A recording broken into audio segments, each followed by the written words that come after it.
존귀하신 하나님, 오늘도 광야의 길이 생기고 또 사막에 강이 생기는 이런 하나님의 역사가 일어나는 하루가 될 줄로 믿습니다. 저희가 믿음을 가지고 나가면 정말 우리의 예상과 상상을 초월해서 도저히 저희가 생각할 수 없는 그런 위대한 일들, 아름다운 일들을 우리 주님께서 친히 베풀어 주실 줄로 믿습니다. 우리의 구원이 절대적으로 주님의 손에 있습니다. 주님을 더욱더 의지하고 주님을 바라보며 믿음으로 나가는 오늘 하루가 되게 하여 주시옵소서. 감사드리고 예수님의 이름으로 기도드립니다.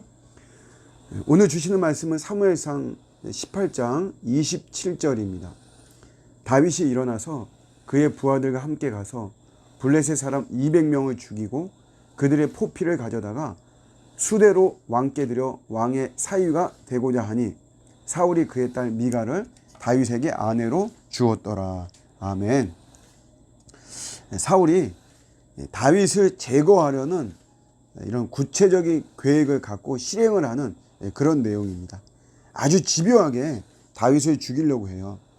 일단 두 가지의 이제 오늘 내용이 그런 이벤트가 이제 나오는데, 하나는 자신의 맏딸 메랍을 이 다윗과 결혼을 시키도록 하죠. 결혼을 하도록 해주겠다. 대신에 블레셋 전쟁에 나가라, 이렇게 이야기하죠. 이 의도는 뭐냐면 자신의 손으로 죽이지 않고 전쟁터에 나가서 블레셋 군사들에 의해서 죽임을 당하도록 하겠다라고 하는 거죠. 근데 이제 다윗이 자기가 이런 왕의 사위가 된다, 왕족이 된다, 뭐 나한테 너무 주제 넘은 일이다, 이런 생각이 있었기 때문에 이런 제안을 거절하죠. 두 번째로, 놀랍게도 이 사울의 둘째 딸인 미갈이 다윗을 사랑합니다. 근데 이 사울은 이것마저도 이용을 해요. 아니, 자기 딸의 사랑마저도 자신의 어떤 야욕이죠, 야욕. 그거를 쟁취하기 위한 수단으로 쓰는 이런 사울의 모습을 우리가 봅니다. 아주 섬뜩한 이런 모습이죠. 그래서 둘째 딸 미갈과 또 결혼할 수 있도록 하죠. 근데 이것도 이제 다윗이 처음에는 거절을 해요. 그러나 사울이 이제 요즘 표현으로 치자면 아무런 패백도 원하지 않는다. 왕족과 결혼하려면 그래도 비용을 많이 들여야 되는데 그런 것들을 원하지 않는다. 그러면서 대신 뭐를 요구하냐면, 대신에 너의 용맹성을 보여줘라. 내가 그래야지 내가 우리 딸을 내가 든든하게 너에게 보낼 수 있지 않냐. 이러면서 블레셋 군사 100명의 목숨을 요구합니다. 그런데 놀랍게도 사울이 이제 어쨌든 뭐 블레셋과 전쟁은 해야 되는 거니까, 놀랍게도 다윗은 사울이 요구한 것보다 2배의 승리를 하죠. 200명의 블레셋 군사들을 물리치는 이런 모습. 결국 미갈을 아내로 맞이합니다. 사울의 사위가 되는 거죠. 왕족이 되는 것입니다. 여기까지의 모습을 가지고 결론을 내리면 이런 거죠. 사울은 다윗을 제거하려고 그랬어요. 집요하게 제거하고 자기 딸의 사랑마저도 이용해서 다윗을 제거하려고 했지만 결론은 오히려 다윗이 사울의 패밀리가 돼버리죠. 지금 이런 모습입니다. 다윗이 사울의 손에 죽지 않는 것이 하나님의 뜻입니다.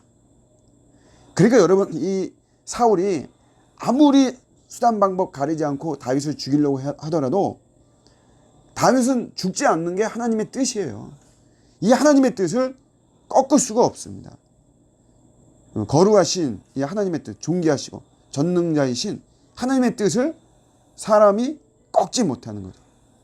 그러니까 하나님께서 어떤 일이 일어나지 못하도록 하나님이 명령을 하셨다면 인간이 만수를 써도 그 일이 일어나지 못합니다. 반대로 하나님께서 어떤 일이 일어나도록 명령하셨다면 인간이 만수를 써서 못 일어나게 하더라도 반드시 하나님의 명령하신 그 일은 일어나게 되어 있는 것이에요. 하나님의 뜻이 절대적입니다. 그래서 우리가 항상 신앙생활, 믿음생활, 우리가 세상 속에서 우리가 그리스도인을 살아가면서 많은 어려움 속에 부딪히잖아요. 그럴 때 여러분, 제일 중요한 게 하나님의 뜻을 구하는 거죠. 하나님의 뜻을 딱 구하고 이 하나님 뜻에 확신을 갖는다. 그러면 두려워하지 말아야 됩니다. 일희일비 할 필요가 없어요. 내 어떤 환경과 조건 속에서 상태는 항상 변하는 것이에요. 늘 나한테 유리하게만 작용하는 것도 아니고 또 반대로 나한테 늘 불리하게 작용하는 것도 아닙니다. 또 순간순간 어둠의 수작들도 많아요.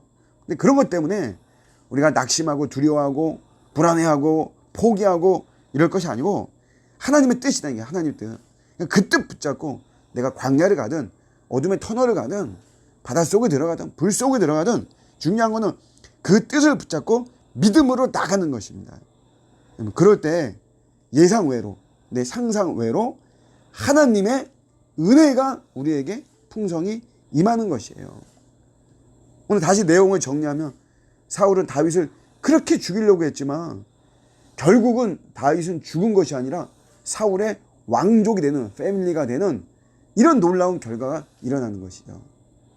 하나님은 우리를 구원하시기를 원하시고 하나님은 우리를 사랑하시고 하나님은 오늘도 여러분의 편이 되어주시고 여러분을 위해서 하나님은 능력으로 일하시는 것이 하나님의 뜻입니다. 그 뜻을 믿으시고 여러분 뭐 좀 불편한 일들이 생기고 또 내가 생각했던 대로 되어지지 않고 뒤틀어지는 일이 생기고 온갖 브레이크가 걸리고 장애물이 있고 그런다라고 하더라도 낙심하지 마시고 우리의 구원주 예수 그리스도 주님을 끊임없이 바라보고 믿고 찾고 엎드리고 그 주님과 동행하고 이렇게 나갈 때 오늘도 반드시 거룩하신 하나님의 뜻이 이루어지는 복된 하루가 될 줄로 믿습니다. 승리하는 저 여러분들의 복된 하루가 되시기를 주님의 이름으로 축복합니다. 아멘.